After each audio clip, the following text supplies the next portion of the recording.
తర్వాత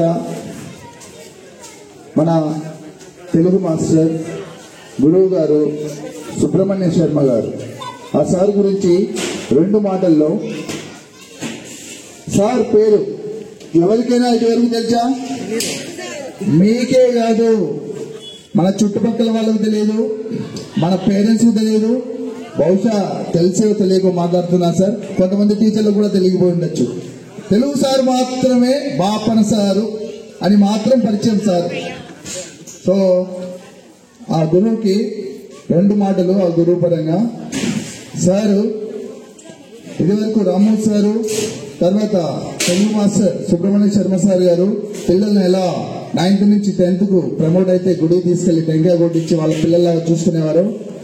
ఇంకో గొప్ప విషయం ఏంటంటే సార్లో పిల్లలు ఎవరైనా సమస్యల్లో ఉన్నా, అది ఆర్థికంగా కావచ్చు, చదువు పరంగా కావచ్చు, ఫ్యామిలీ పరంగా కావచ్చు, సార్ తనదైన శైలిలో తన సమస్యగా భావించి దగ్గరికి తీసుకునేవాడు, ఆర్థికంగా కూడా సపోర్ట్ చేసేవారు.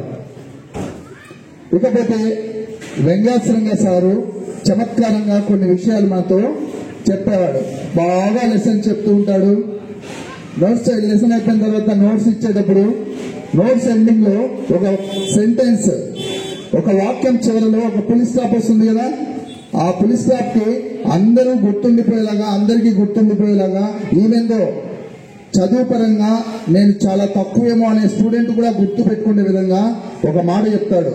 రే పులి వస్తాందిరా, స్టాప్ చేయండి రా అంటాడు. అంటే పులి స్టాప్ అని. ఆ పులి వస్తాంది, స్టాప్ చేయండి రా అంటే ఆ సెంటెన్స్ కూడా గుర్తు పెట్టుకుంటారు రా వీళ్ళు, అది వాళ్ళలో అని.